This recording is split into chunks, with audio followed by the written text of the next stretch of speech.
አሰልጣኝ ሚኬል አርቴታና የቀድሞ መሪያቸው አሰልጣኝ ፔፕ ጋርዲዮላ እጅግ የሚፋጠጡበትና እያንዳንዱ እንግዲህ ሁለቱም አሰልጣኞች እስከ ደም ጠብታ ድረስ የሚፋለሙበት የውድድር ዓመት እንደሆነ ገና ካሁኑ መመልከት ይቻላል። ሁለቱ ቡድኖች በበርካታ ዋንጫዎች አንገት ለአንገት ተናንቀው እየቀጠሉ ይገኛሉ። አሰልጣኝ ሚኬል አርቴታ ግን ካለፉት ዓመታት አንጻር በዘንድሮ የውድድር ዓመት ብዙ ሪከርዶችን እየሰባበሩ እጅግ በጣም አስደናቂ ዓመት እያሳለፉ ይገኛሉ። በነገራችን ላይ አርቴታ የእሳቸውን ብቻ ሳይሆን የአሰልጣኝ አርሰን ዌንገርን ሪከርድም በመስበር ላይ ነው የሚገኙ። ታዲያ በሁለቱ መካከል ያለውን በፔፕ ጋርዲዮላና በአርቴታ መካከል ያለው የቃላት ጦርነት እንደዚሁም አሰልጣኝ ሚኬል አርቴታ እየሰበሩ ያሉት ሪከርድ እና ከ14 ቀናት በኋላ በፍጻሜ ይፋለማሉ። እነዚህ ሁለት ቡድኖች የቀሩት 14 ቀናት ብቻ ናቸው በፔፕ ጋርዲዮላና በአርቴታ መካከል። ይህ ጨዋታ እጅግ በጣም ትልቅ ሚና እንደሚኖረው ይጠበቃል። በዘንድሮ በተለይ ብዙ ዋንጫዎችን ማሳካት የሚፈልግ ቡድን ይህንን ጨዋታ ማሸነፍ በስነ ልቦናው ረገድ የሚያደርገው ትልቅ ሚና ይኖረዋል። መድፈኞቹ በዘንድሮ የውድድር ዓመት ከሪከርዶችን ከመስበር ባለፈ ትልቅ ያሻሻሉት አንድ ነገር አለ። እሱ ምንድን ነው የሚለውንም ጨምሮ ስለ መድፉ የተሰሙ አዳዲስ መረጃዎችን እንደተለመደው ወደ እናንተ አደርሳለሁ ማለት ነው። እንግዲህ ለዚህ ቻናል ቤተሰብ ያልሆናችሁ በየቀኑ አርሰናልን የተመለከቱ ምርጥ መረጃዎችን መከታተል፣ በስተመጨረሻም ደግሞ የሌሎች ቡድኖችን አጠር ያሉ መረጃዎችን መስማት ከፈለጋችሁ ሰብስክራይብ በማድረግ ቤተሰብ መሆን አትርሱ። በኢትዮጵያ ውስጥ እንግዲህ ትልቁ የአርሰናልን መረጃዎች ወደ እናንተ የሚያደርሰው የዩቲዩብ ቻናል ነው። በቀጥታ በአማረ መልኩ መረጃዎቹን ወደ እናንተ አደርሳለሁ። እንግዲህ አሰልጣኝ ሚኬል አርቴታ ዘንድሮ ባለፉት 3 ዓመታት በበፊት አሰልጣኛቸው በበፊት መሪያቸው ፔፕ ጋርዲዮላ የደረሰባቸውን ግፍ ለመበቀል ትክክለኛ እድል በእጃቸው እየገባ ይመስላል። አሰልጣኝ ፔፕ ጋርዲዮላ በአራቱም ዋንጫ ከአርቴታ ጋር ዘንድሮ እየተፎካከረም ይገኛል። ነገር ግን ከአንዳንድ ፉክክሮች ቀስ በቀስ ወደኋላ እየሸሸ ነው የሚገኘው። በፕሪሚየር ሊጉ የነበረው የሁለት ብቻ ነጥቦች ርቀትም አሁን ወደ 7 ሰፍቷል። ታዲያ ሲቲ አንድ ቀሪ ጨዋታ አለው። ያንን እንኳን ሲቲ ቢያሸንፍ የነጥብ ልዩነቱ በፕሪሚየር ሊጉ ወደ 4 ሰፍቷል ማለት ነው። ታዲያ ከዚህ ውድድር በትንሹም ቢሆን ፔፕ ጋርዲዮላ ወደኋላ ያፈገፈጉ ይመስላል፣ በተለይ በኖቲንጋም ፎረስቱ ጨዋታ ነጥብ ከጣሉ በኋላ። ነገር ግን ሁለቱም በኤፍኤ ካፕም በካራቦ ካፕም በሻምፒዮንስ ሊግም ይፋጠጣሉ። በተለይ በካራቦ ካፕ ከ14 ቀናት በኋላ በእንግሊዙ የብሔራዊ ቡድኑ ስቴዲየም ዌምብሌ ስቴዲየም በግዙፉ ትልቁ ስቴዲየም ማለት ነው የካራቦ ካፕ ፍጻሜ ጨዋታቸውን ያደርጋሉ። ይህ ጨዋታ የሚደረገው ማርች 22 ነው። ዛሬ ይህንን መረጃ ወደ እናንተ ማደርሰው እንግዲህ ማርች 8 ነው። ከ14 ቀናት በኋላ ማርች 22 ፔፕ ጋርዲዮላ ከአርቴታ፣ ሃላንድ ከዮኮሬሽ እንደዚሁም ደግሞ የአርሰናሉ ድንቅ ተጫዋች ጋብርኤል ማጋሌሽ ከሲቲዎቹ እንግዲህ ከነ ማርክ ገሂጋ ይፋለማሉ ተብሎ ነው የሚጠበቀው። ይህንን ጨዋታ ማሸነፍ በውድድር ዓመቱ ትልቅ ሚና እንደሚኖረው ይጠበቃል። ለምን ካላችሁኝ አርሰናልና ሲቲ ከፕሪሚየር ሊጉ በፊት ነው በካራቦ ካፕ የሚገናኙት። በፕሪሚየር ሊግ ከመጫወታቸው በፊት በካራቦ ካፕ ቅድሚያ ይጫወታሉ። ታዲያ ይህንን ጨዋታ የሚያሸንፈው ቡድን የፕሪሚየር ሊጉን ጨዋታ የማሸነፍ ትልቅ ቅድመ ግምትን እንዲወስድ ያደርገዋል።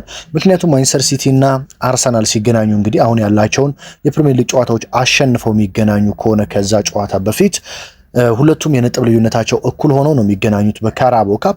ታዲያ በካራቦ ካፕ አሸናፊው ቡድን ጨዋታው በኢታድ ስቴዲየም ነው የሚደረገው፣ በእርግጥ በማንቸስተር ሲቲ ስቴዲየም።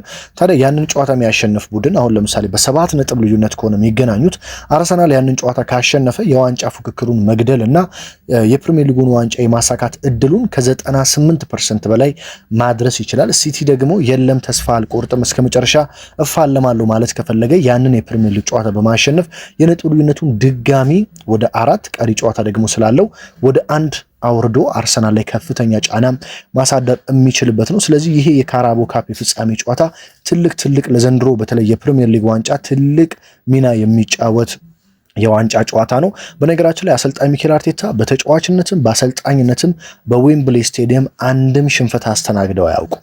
ዌምብሌ በሄዱበት በሁሉም ጨዋታ አሸንፈዋል። ታዲያ ይህንን በሲቲ ላይ ይደግማሉ የሚለው የሚጠበቅ ነው።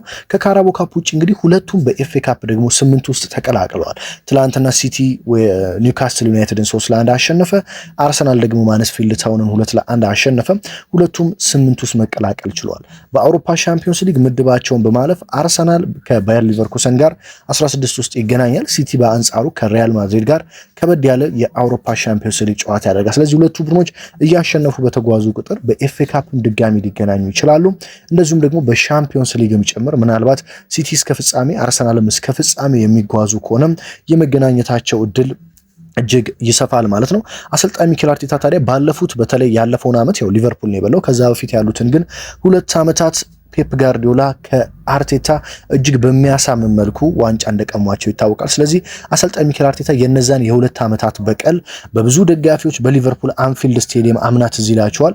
ደጋፊዎች አርቴታን ፎቶውን የሚዜ ልብስ አልብሰው ጭምር መቼም የማትሞሸረው ሚዜ በሚል በጣም ከፍተኛ ትችት አድርሰውበት እሱም እጅግ በጣም ተበሳጭቶ እንደነበረም ታስታውሳላችሁ። ስለዚህ እነዚህን ጉዳዮች መበቀልና በዋንጫ መደብደም የሚፈልግ ከሆነ አሰልጣኝ ሚኬል አርቴታ ዘንድሮ ሁሉም ነገር በእጁ አለ ማለት ነው። በነገራችን ላይ አርቴታ እየሰበራቸው ካሉ ሪከርዶች ውስጥ አንደኛው በጣም አስገራሚ ነው። በሚኬል አርቴታ ስር አርሰናል እስካሁን ብዙ ጨዋታዎችን ያሸነፈበት ዓመት የዘንድሮ የውድድር ዓመት ሆኗል። አርሰናል በአሰልጣኝ ሚኬል አርቴታ ስር በ2022-23 32 ጨዋታዎችን አሸነፈ። በ2023-24 34 ጨዋታዎችን አሸነፈ፣ ዓመቱን ሙሉ ማለት ነው። አምና ደግሞ 32 ጨዋታዎችን ብቻ ነው ያሸነፈው። በዘንድሮ የውድድር ዓመት ገና በጣም ብዙ ጨዋታዎች ይቀራሉ። 35 ጨዋታዎችን በማሸነፍ አርቴታ በራሳቸው በአርሰናል ቤት ውስጥ እንግዲህ ያሸነፏቸውን ቁጥር ሪከርድ መስበር ችለዋል ማለት ነው። ይህም በጣም ከፍተኛ ሪከርድ ሆኖ ተመዝግቧል።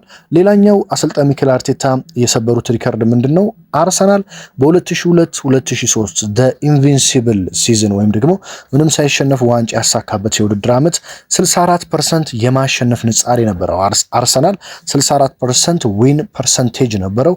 በዘንድሮ የውድድር ዓመት አርሰናል በአሰልጣኝ ሚኬል አርቴታ ስር 76% የአሸናፊነት ፐርሰንት ወይም ደግሞ ዊን ፐርሰንቴጅ በመያዝ በአሰልጣኝ አርሰን ዌንገር ዓመቱን ሙሉ ያልተሸነፈው ቡድን ከያዘው ሪከርድ በላይ በመያዝ እንግዲህ አስደናቂ ሪከርድ በመስበር ላይ ይገኛል የአሰልጣኝ ሚኬል አርቴታው አርሰናል ማለት ነው። በሌላ በኩል እንግዲህ አሰልጣኝ ሚኬል አርቴታ በዘንድሮ የውድድር ዓመት አርሰናል አንድ ጨዋታ ከተሸነፈ በኋላ በተከታታይ እንዳይሸነፍ የሚያደርጉበት መንገድ ብዙዎችን እያስደነቀ የሚገኝ ነው። የአርሰናል የአሸናፊነት ስነ ልቦና ላይ ምን ያህል ከፍተኛ ስራ እንደሰሩ የሚያሳይ ነው ተብሎለታል። አሁን ግን ሁሉም ነገር እስካሁን በጣም በመልካም መልኩ እየሄደ ነው። ነገር ግን አሰልጣኝ ሚኬል አርቴታ ፍጻሜያቸውን ደግሞ ከዚህ በላይ አሳምረው በዋንጫዎች መደምደም ይኖርባቸዋል። ፕሪሚየር ሊጉ እንግዲህ አርቴታ ትልቅ ከሰሩት ስራ አንዱ ቀጣዩ የምነግራችሁ ቁጥራዊ መረጃ ነው። ይሄ እንግዲህ አርሰናል ባለፉት ዓመታት በተለይ በሲቲ እና በሊቨርፑል ዋንጫዎችን ሲቀማ ታስታውሱ ከሆነ አንድ ጨዋታ ነጥብ ከጣለ በኋላ በተከታታይ ጨዋታዎችን ነጥብ በመጣል በቀላሉ አሳልፎ ዋንጫዎችን የሚሰጥ በጫና ውስጥ የሚወድቅ ቡድን እንደሆነ እናውቃለን። ነገር ግን በዘንድሮው የውድድር ዓመት ይህንን በፍጹም የቀየረና ያሻሻለ ቡድን ሆኖ ነው መድፈኞቹ የመጡት። የመጀመሪያ ሽንፈታቸውን እንደምታስታውሱት በዘንድሮው የውድድር ዓመት በአንፊልድ በሊቨርፑል ሽንፈት ካስተናገደ በኋላ የመጀመሪያ ሽንፈቱን በተከታታይ 18 ጨዋታዎችን በሁሉም ውድድሮች ሳይሸነፍ ነው የተጓዘው። ከሽንፈቱ ወዲያው አገግሞ ማለት ነው። በመቀጠል ሁለተኛ ሽንፈቱን በአስቶን ቪላም ሲያስተናግድ በተከታታይ ባለመሸነፍ 12 ጨዋታዎችን አሸንፏል። በዩናይትድ ከተሸነፈን በኋላ 16 ተከታታይ ጨዋታዎችን ባለመሸነፍ አርሰናል አስደናቂ የውድድር ዓመትን አሳልፏል። ብዙዎች እንግዲህ አርሰናል አጨዋወቱ በጣም አሰልቺ ነው እያሉ ቢገኙ የቲኤንቲ ስፖርት አቅራቢዋን የምታውቋት ከሆነ የአርሰናል ደጋፊዋ ላውራ ውድስ ትባላለች። እቺ ሴት ታዲያ ብዙ ጊዜ በቲኤንቲ ቴሌቪዥን ላይ ተመልክታችኋታል ብዬ አስባለሁ። ምናለች? አርሰናል ሊጉን ያሸንፍ እንጂ እኛ ደጋፊዎች አሰልቺ ጨዋታ ቢሆን ግድ የለንም። እኛን ማየት የማትወዱ ከሆነ አለማየት መብታችሁ ነው። እኛን ማየት የማትወዱም ከሆነ ግድ የለኝም። እኛ የምንፈልገው ጨዋታውን ሳይሆን ዋንጫ ነው። አዝናኝ እግር ኳስ ስንጫወት ሁሉም ሰው ቆንጆ እግር ኳስ እየተጫወቱ ነው፣ ነገር ግን ዋንጫ ማሸነፍ አይችሉም ይሉን ነበረ እና አሁን ደግሞ ጨዋታዎችን በተለያዩ ፋሽኖችና በተለያዩ መንገዶች ስናሸንፍ ጨዋታችሁ ደስ አይሉም ማለት ጀምረዋል። እኔ ግን አይመለከተኝም፣ የምፈልገው ዋንጫ ብቻ ነው ስትል የአርሰናል ደጋፊዋና የቲኤንቲ ስፖርት አቅራቢዋ ላውራ ውድስ እንግዲህ ተናግራለች። በዚህ ቲቪ ላይ እነ ቴሪ ሆነሪም እነ ማይክል ካራገርም በቴሌቪዥን እንግዲህ የሚያቀርቡበት ቲቪ ማለት ነው፣ ምናልባት ካላወቃችሁት። ታዲያ ከዚህ በፊት እሷ እንደተናገረችው ብዙዎች በተለይ በአሰልጣኝ ሚኬል አርቴታ የመጀመሪያ ዓመታት እንደዚሁም በአርሰን ዌንገር ጊዜ በፕሪሚየር ሊጉ እጅግ ውብ እግር ኳስ በፕሪሚየር ሊጉ ብቻ ሳይሆን ዓለም ላይ በአውሮፓ አምስቱ ትልልቅ ሊጎች ላይ ውብ እግር ኳስ ከሚጫወቱ ቡድኖች አንዱ አርሰናል እንደሆነ ይታወቅ ነበር። ብዙዎችም የአርሰናልን እግር ኳስ ያደንቃሉ። ነገር ግን አርሰናል ኳስ መጫወት ብቻ ነው እንጂ ዋንጫ ማሸነፍ አይችልም እያሉ ይተቹ ነበረ። አሁን ግን አርሰናል ሲፈልግ በውብ ጨዋታ ሳይፈልግ በጥንቃቄና በመከላከል እጅግ ሲከብደው ደግሞ የተጋጣሚ ቡድኖችን ጨዋታ በማበላሸትና በሴት ፒስ ግቦችን በማስቆጠር በየጨዋታው የተለያየ አቀራረብ በመያዝ ጨዋታዎችን ማሸነፍ ሲጀምር ብዙዎች አሁን ለዋንጫው እየቀረበ መሆኑን ሲያውቁ ደግሞ ያንን ትችት መሰንዘር ጀምረዋል። ይሄ ግን እኛ የአርሰናል ደጋፊዎችን ሊያሳስበን አይገባም ስትል በጣም ትክክለኛና ምርጥ ሀሳቧን ነው ያነሳችው። በነገራችን ላይ አርሰናል በዘንድሮው የውድድር ዓመት እጅግ ውብ እግር ኳስ የተጫወተባቸው ጨዋታዎች አሉ። አርሰናል ከቶትናም ጋር ማንሳት ይቻላል። አርሰናል ከባየር ሙኒክ ጋር 3-1 ያሸነፈበት ጨዋታን ማንሳት ይቻላል። አርሰናል አትሌቲኮ ማድሪድን 4-0 ያሸነፈበትን ጨዋታም ማንሳት ይቻላል። እጅግ በጣም ብዙ ጨዋታዎችን ማንሳት እንችላለን። እንደዚሁም ደግሞ እጅግ ተቸግሮም ደግሞ ነጥብ ይዞ የወጣባቸውን ጨዋታዎች ማስታወስም እንችላለን። ልክ እንደ ብራይተን አይነት ጨዋታዎች ማለት ነው። ስለዚህ ለዋንጫ የምትጫወቱ ሲሆንና ዋንጫ እጅግ በጣም አጥብቃችሁ የምትፈልጉ ሲሆን ከሁሉም በላይ ጥንቃቄ ቅድሚያ የሚሰጠው ጉዳይ ነው፣ ከውብ እግር ኳስ በላይ። ከዛ በተጨማሪ ደግሞ ለ22 ዓመታት ዋንጫ የጠበቀ ደጋፊ ስለ እግር ኳስ ውበቱ ሳይሆን ዋንጫን አጥብቆ የሚፈልግ ነው። በእርግጥ አርሰናል ደግሞ ተንታኞችና ጋዜጠኞች እንደዚሁም የቀድሞ ተጫዋቾች እንደሚናገሩት በአሁኑ ሰዓት እጅግ የማይስብ ጨዋታን የሚጫወት ቡድን አይደለም። በጣም ጥሩ እግር ኳስን የሚጫወት በየጨዋታው እንደ አስፈላጊነቱ የሚቀርብ ቡድን ነው። ስለዚህ አሰልጣኝ ሚኬል አርቴታ ይህንን አሁን እየሄዱ ያሉበትን የአሸናፊነት የተሰጣቸውን ፐርሰንቶችና ግምቶችን በመቀጠል በስተመጨረሻ ዋንጫዎችን በማምጣት ተቺዎቻቸውን በሙሉ ዝም ማሰኘት ይችላሉ። በነገራችን ላይ አሰልጣኝ ሚኬል አርቴታ ዋንጫዎችን ማሳካት የሚጀምሩ ከሆነ በተከታታይ ዓመታት ዋንጫዎችን በአርሰናል ቤት ማሳካት የሚችሉበት እድል አለ። ምክንያቱም የአርሰናል ስብስብን ከተመለከታችሁ በርካቶቹ እጅግ ወጣቶች ናቸው። ገና ከ25 ዓመት በታች ያሉ ተጫዋቾች ናቸው የአርሰናል ውስጥ ያሉት ማለት ነው። ለቀጣይ 5 እና 6 ዓመታት ኮንትራት የፈረሙ ተጫዋቾች ነው ያሉት በአርሰናል ቤት።